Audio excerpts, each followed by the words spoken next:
So first, I think the trends are happening today, right? Artificial intelligence maybe being the most trendy, but the level of automation, whether even if it's hardware or software, is happening. I think the biggest thing is the adoption. So the more we can get people on board to adopt these, and they have valid reason to have some reservation because it's new, right?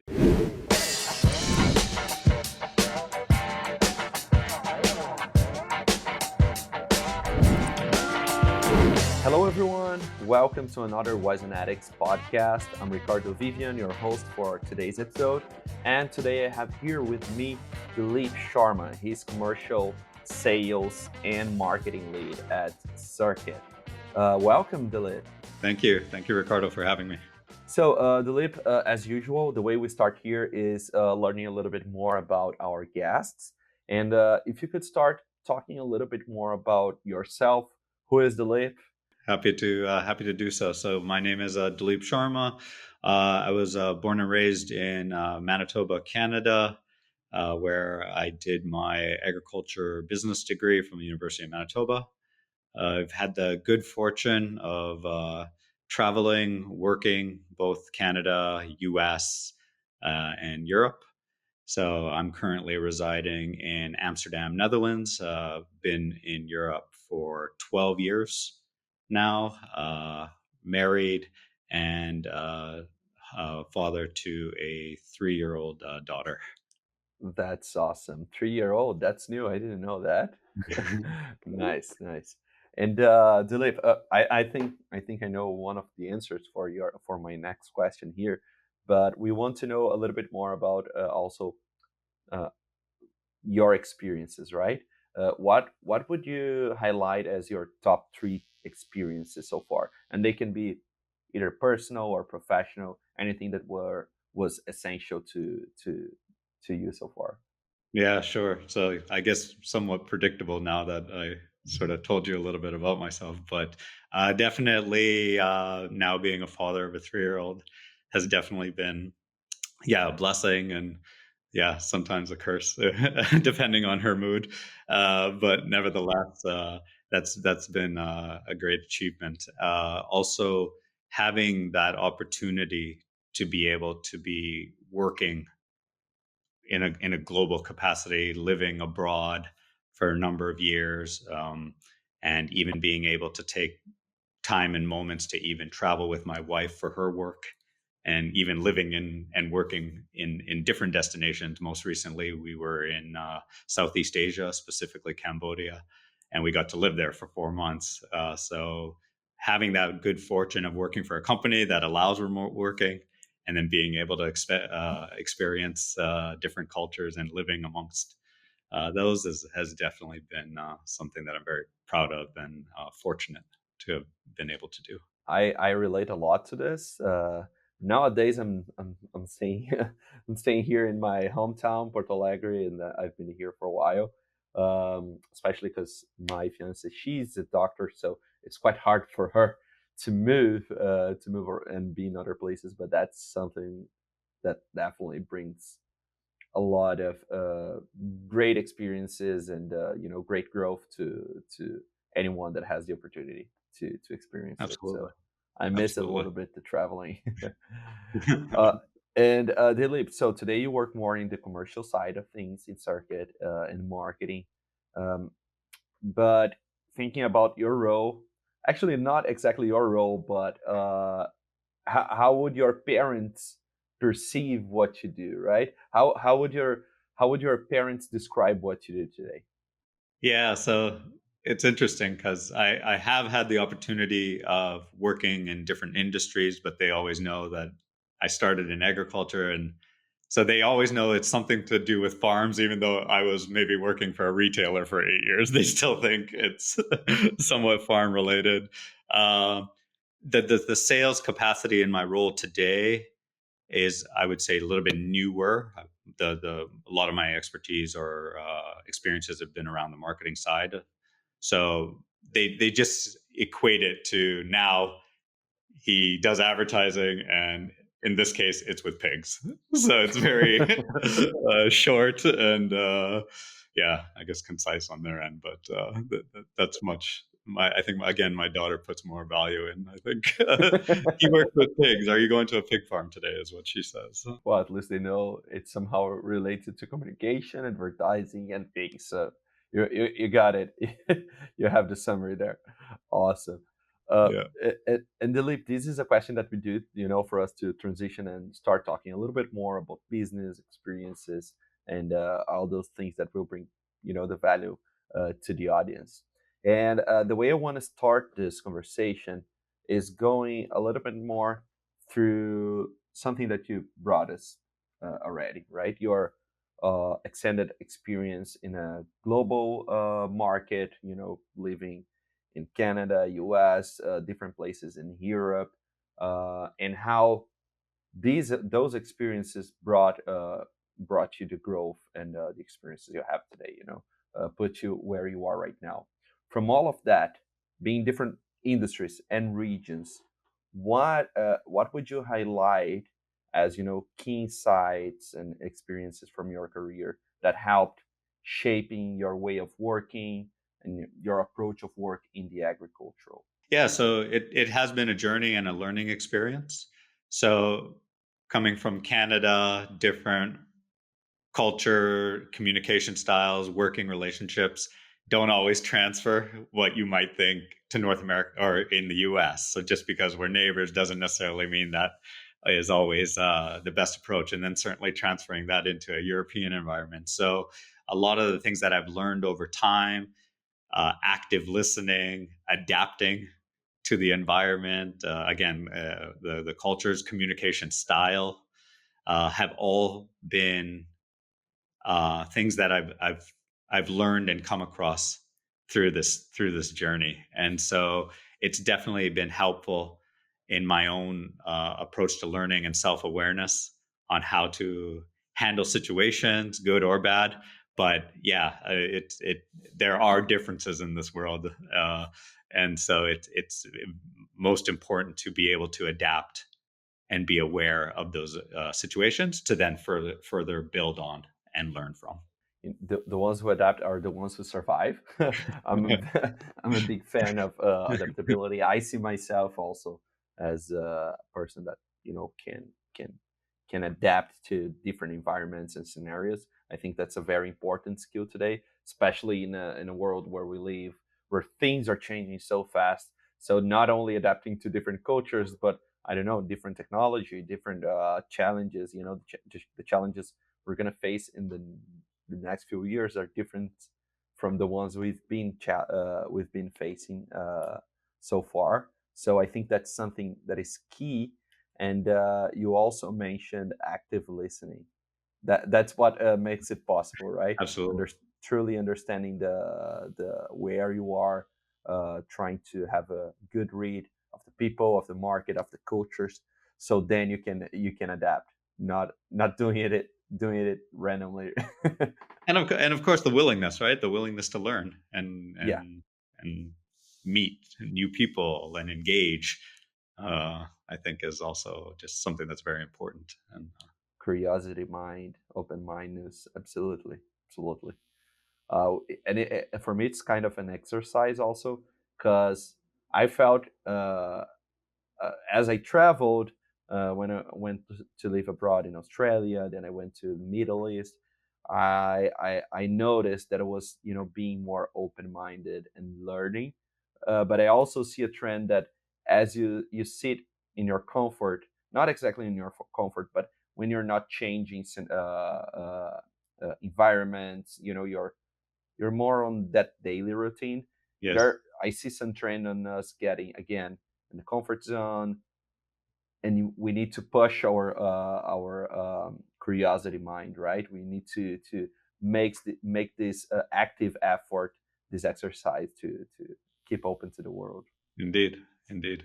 Another thing about your background, which is curious for me, and I want to learn more, is that you started in the ag industry, right, with your bachelor's, and then your work in agriculture and agri-food in Canada, right? Uh, you went through other industries, and now you're back with Serket with a different approach, more on technology, Yes. but back to the agricultural industry. How does that feel, and what motivated you to be back in this to this industry? First, the motivation was what's happening in agriculture, which I thought was just really amazing. And from when I was working in it in the past in a more traditional marketing and advertising, crop inputs, policy development. I did some farm lending, so going to basically loans and financing. So, what you might think of just more traditional agriculture and the inputs that are involved. And then seeing what Serket was doing 3 years ago and just still the desire to get back into the industry first and foremost, because I felt it was natural. I enjoyed it. And I left it for reasons, just personal reasons in terms of traveling with my wife, following my wife's career, etc.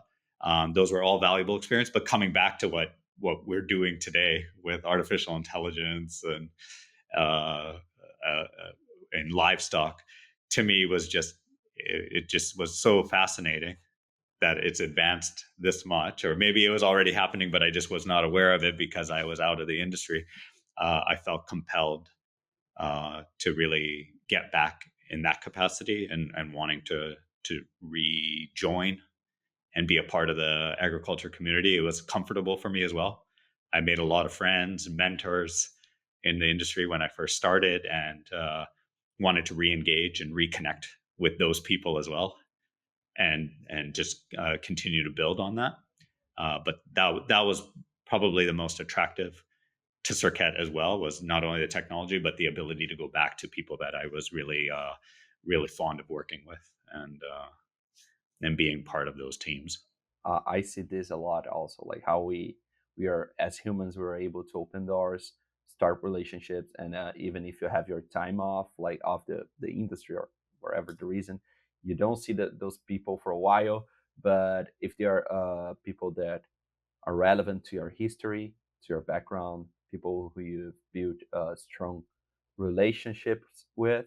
Yeah. Uh, it's always great to be back and get in touch with them again, and have them also as a partner for future endeavors and Yes. adventures. But I want to focus a little bit more here, Dileep, uh, in your experience with Serket. You Sure. mentioned the artificial intelligence and the work you guys have are doing. Can you tell us a little bit more about your innovative solutions, and particularly how you guys address which kind of issues are you addressing in the industry, especially on livestock management? Sure. So Serket is a computer vision and artificial intelligence company currently focused on swine production.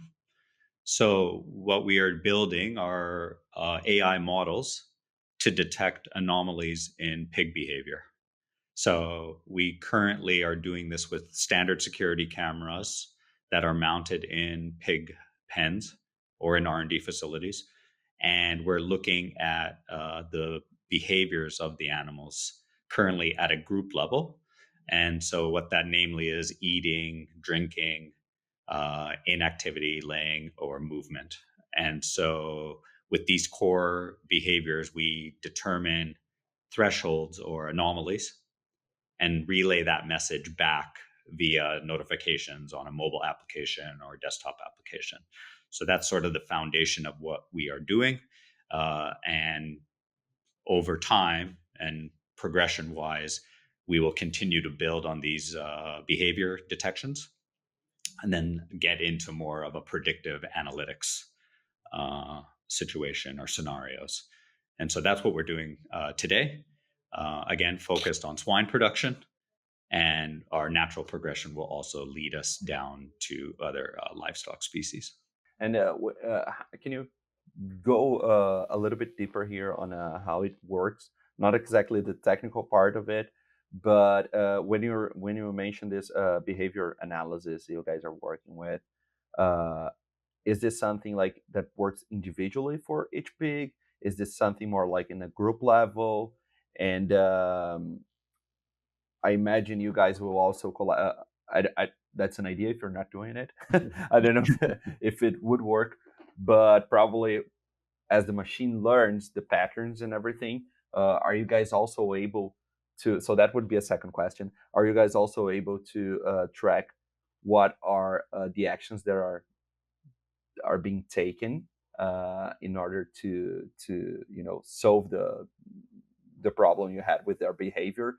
And if you can like have this feedback to the system where you start creating like, hey, patterns and solutions and how to operate. Sorry, just curious here about technology. So again, right now it's a standard security CCTV camera that is observing the pigs. Mm-hmm.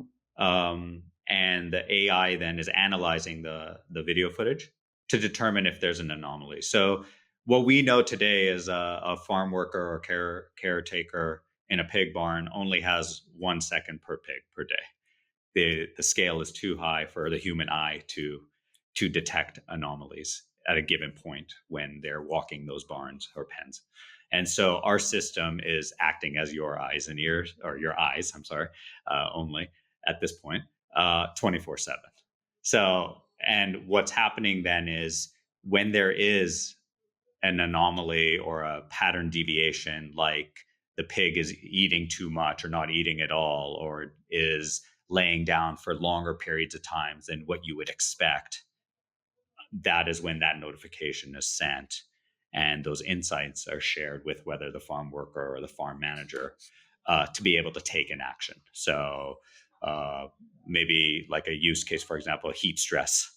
So it's very hot in South America, and I'm sure heat stress is a challenge for our pig farmers. So if those pigs are laying too long, it could send that alert. Now, it could be that your ventilation system is down, or the cooling mechanisms or the temperature sensor is out of order as well. But a lot of these components play a role as well within our platform to be able to deliver an actionable insight to the farmer, to investigate at least. Because again, understanding that labor might be at a shortage, or I would even say skilled labor, to detect these or to observe these at points in time.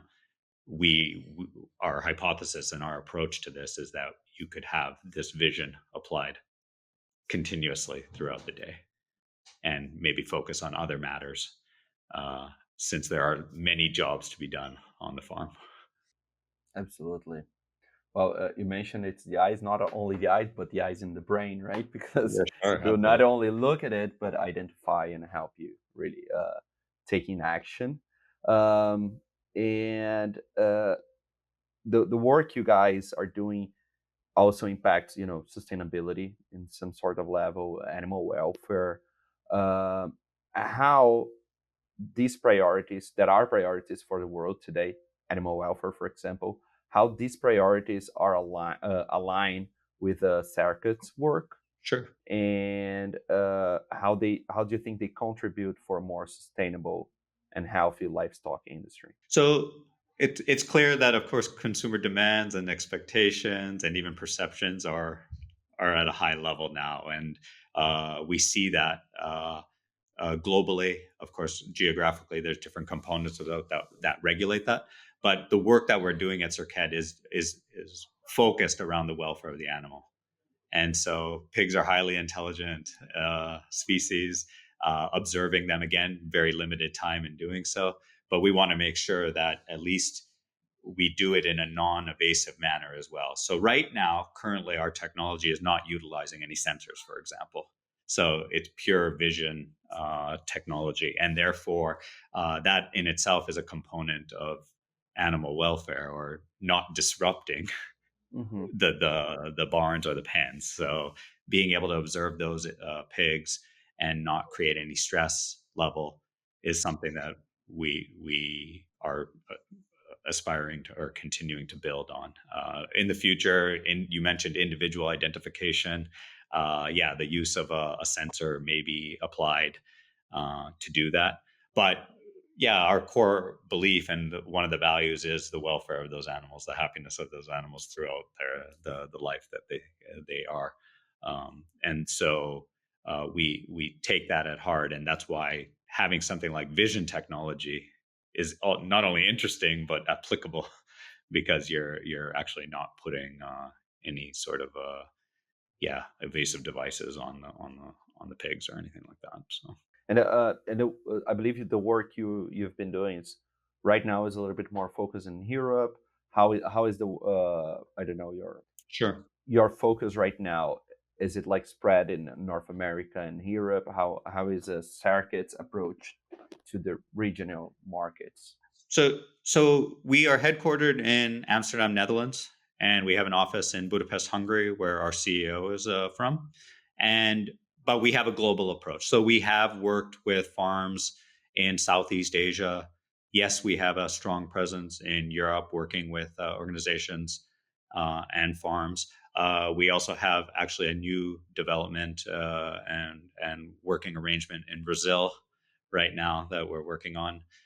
So we are global in presence, and I, in part of my role, actively solicit, prospect, collaborate at a global level.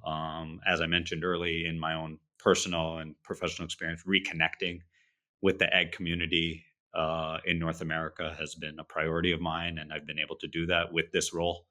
And so we do have conversations. I have conversations globally with my team as well. Dileep, so with this global approach that you have at Serket, how do you see the differences in the markets and even consumer expectations?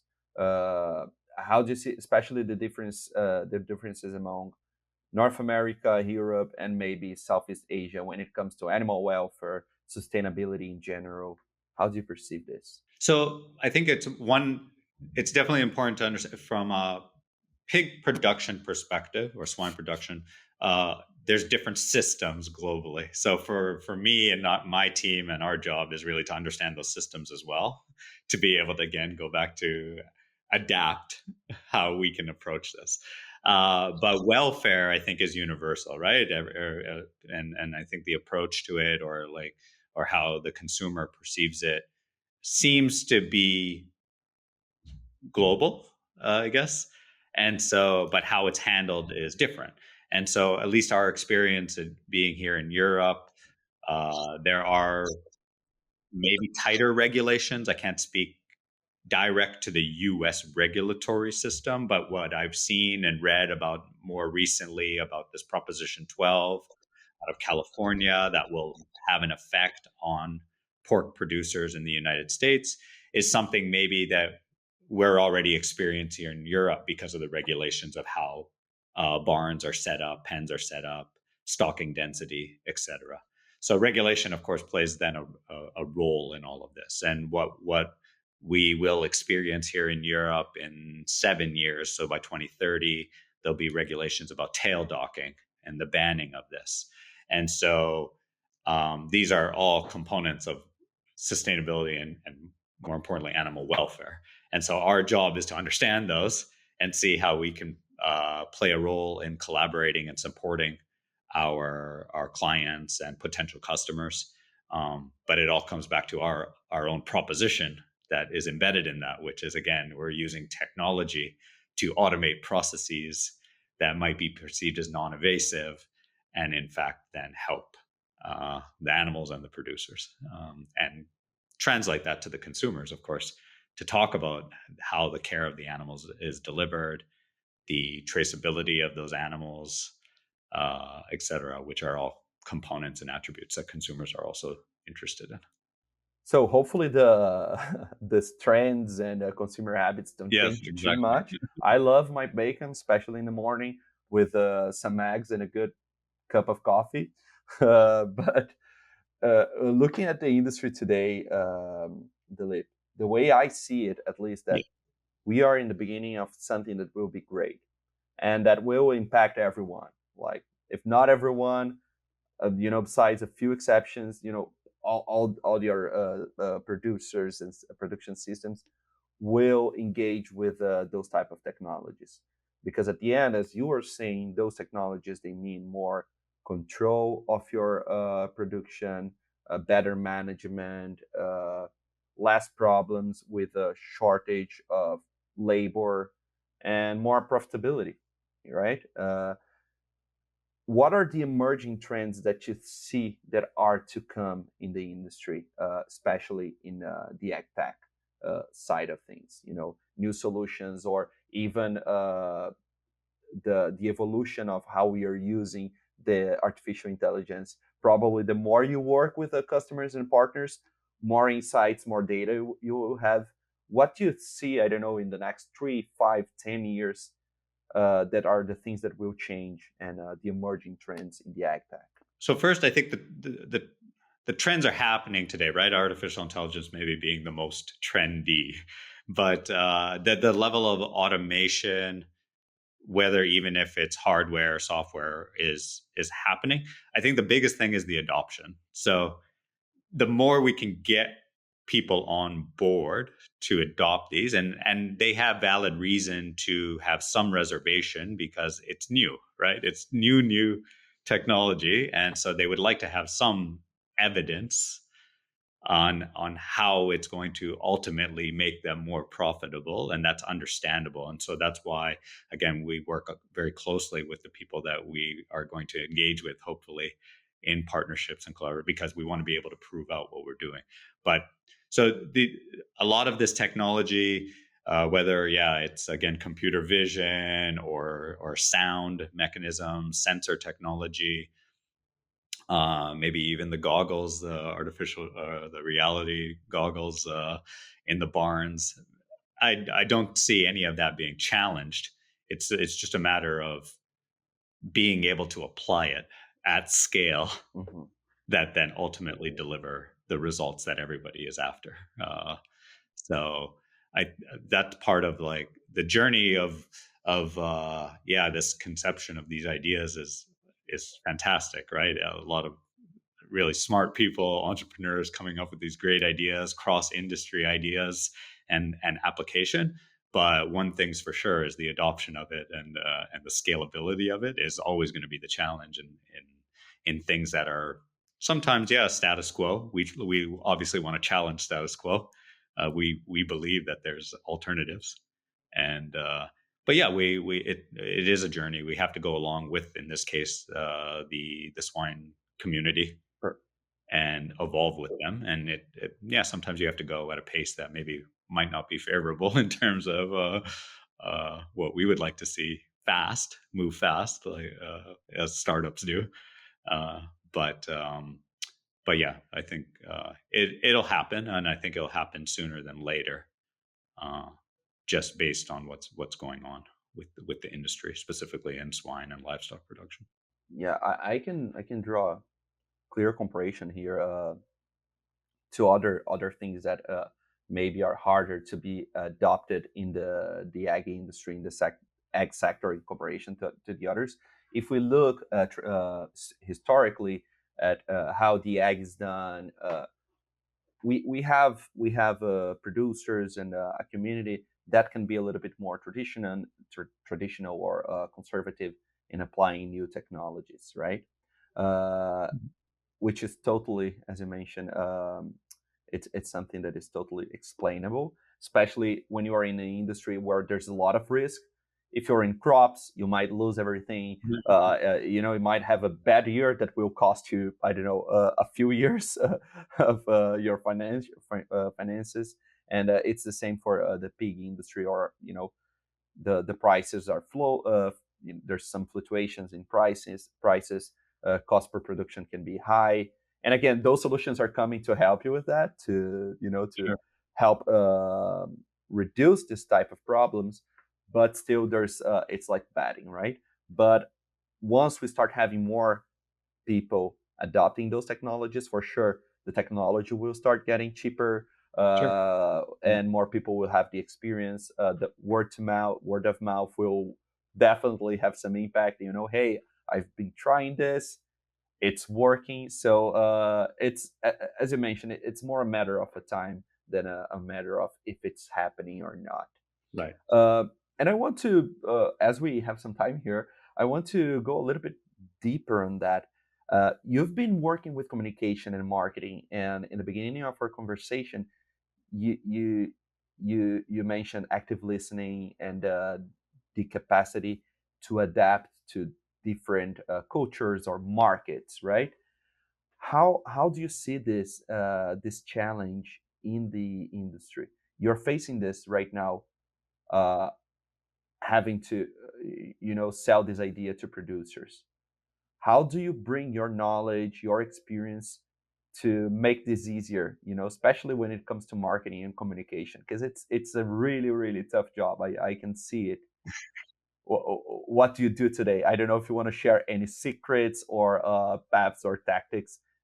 How do you face those challenges today? Yeah, I mean, I don't think it's any secret from a salesperson perspective because you basically have to do your research and know who you're talking to. I mean, and I always approach this as I'm 3 years in swine, but I'm not a swine farmer at the end of the day, right? I'm more Yeah. of a technology enthusiast and its application to swine. And I appreciate agriculture as an industry, but I'm talking to industry experts here. So it has to be more of a collaborative discussion. It's not hard sales. And yeah, if I wear my marketing hat, we talk about different things like thought leadership and different types of content marketing tactics, etc. But I mean, at the end of the day, you still need to want to understand what the pains and challenges are of the person that you're talking to,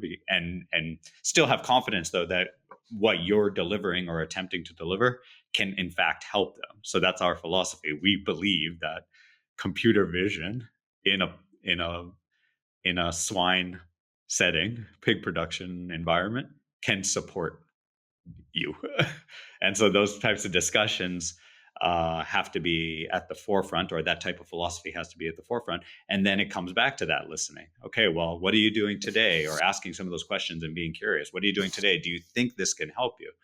Why do you think it can't help you? And that's the type of conversations that we're having. So that's more from the sales approach. I get to wear both Hmm. hats from a marketing and sales, Marketing so sales, it, yeah. it, it is fun. At the same time, it's a challenge, right? Because from a marketing, I'm trying to create demand for a product that is, frankly, newer to the industry. Computer vision is not new, but to its application within agriculture and pig farming, it is new. So you still have to do your research. You have to know who you're talking to. You can't assume that you know more than them just because you're a technology person. I mean, they've been doing this job for 20 plus years. So the idea is to be humble and want to understand and learn, and then carry that conversation forward with what, in our case, is an expertise in computer vision and its application for pigs. At the end we always come to their pain, right? What is truly their pain and how can we help solving this pain? And sometimes the challenge is also making them aware that they have this pain. I Yes. don't know, they sometimes putting it in a perspective of I don't know, illness or anything like that. You Hey, sometimes you feel the symptoms Yes. and you're not relating the symptoms to the right roots of what's causing that. And it's like a great painkiller. Sure. Sorry for this stupid joke, but yeah, like if you can make it, hey, I don't know, yes, the problem here is, I don't know, you don't have skilled people to do the work, but wait, uh, th- do you really need more people, or maybe there's another solution? Right. It, who was it? Was Henry Ford who said that if you asked people what they needed, they would say, I don't know, faster horses instead of a car. So I Right. think it's a similar situation. Like, hey, Absolutely. you have problems, and maybe there are some more creative and innovative solutions we can Absolutely. think for your problems.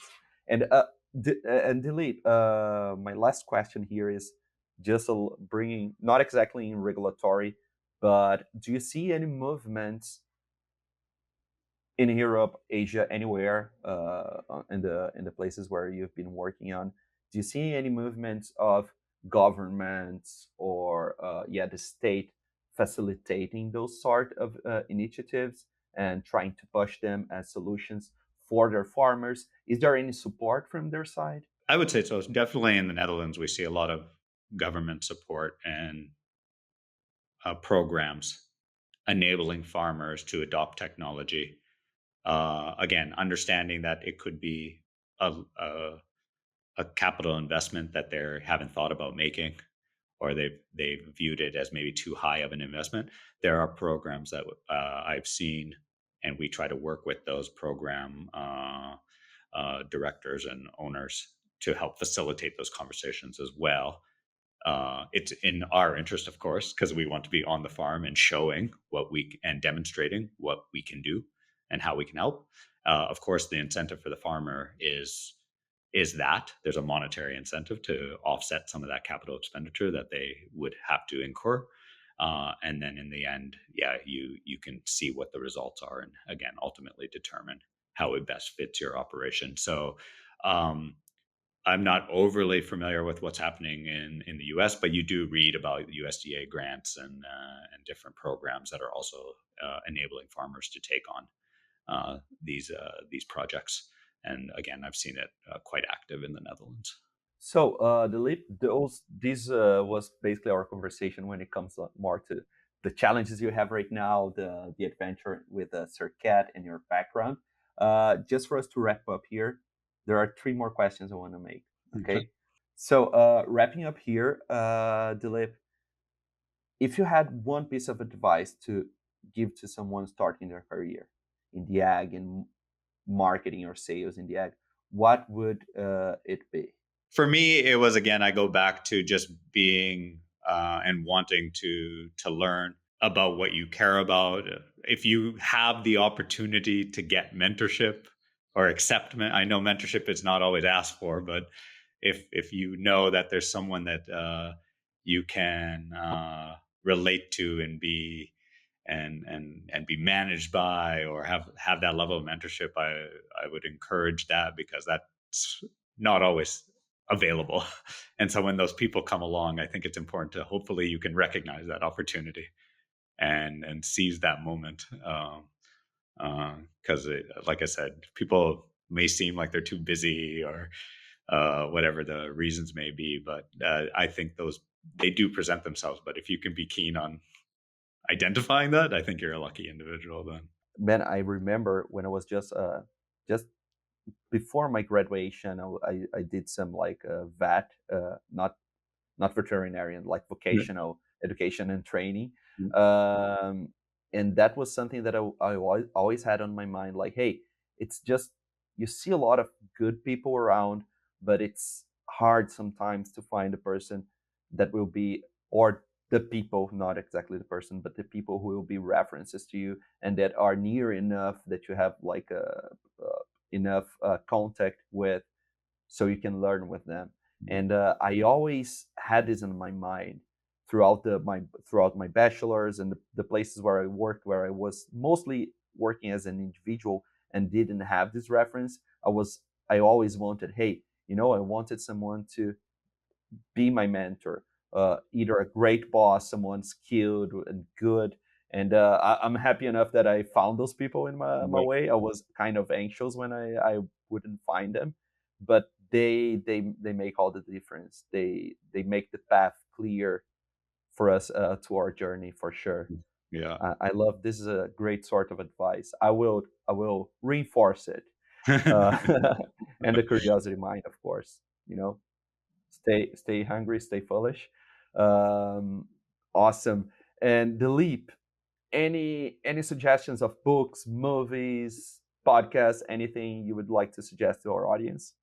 Oh goodness. I mean, there's so much content out there. I also you get overwhelmed, and I just try to stay focused. One great value today is I don't know if that's the word in English, by the way, audience, I'm sorry for my mistakes in English. I'm from Brazil, so it's a second language. But one of the most important things for me is would you say curatorial, like the selection of things. The people that Curating. work The curating? curating Yeah. that curating process, right? Content, resources are not a problem. The problem is the right resources. Absolutely. But I would even say your program, your company does a great job of curating content in this specialized field. So that's one of there's podcasts like Future of Agriculture that has done a great job of bringing the community together and identifying things that we talked about today, latest technologies, application. Um, the matters of what's going on in the industry. So that's another podcast that's always been something that I go to um, uh, as a as a go-to information source. Well, thanks for the reference. We love it. uh, and the leap for us to finish here. Where can our listeners find you online? Sure. So I'm usually again on LinkedIn quite active in all facets, whether I'm actively prospecting or attempting to collaborate, looking for advice. As I said, like if I'm looking for somebody that can help me, not professionally, but even personally, on where this journey has taken me, I usually try to find them there. So I'm pretty active on LinkedIn and also on behalf of Serket. So it's been a good platform and a positive experience. Perfect. So everyone in the audience, Dileep Sharma in LinkedIn, and I want to thank you all for staying with us until now. It was a great conversation. Thanks a lot for taking the time, Dileep. Thanks for your time, for sharing a little bit of your story, of your experience with the audience. And everyone out there, thanks for your time, and stay tuned for our next episodes. Bye, everyone.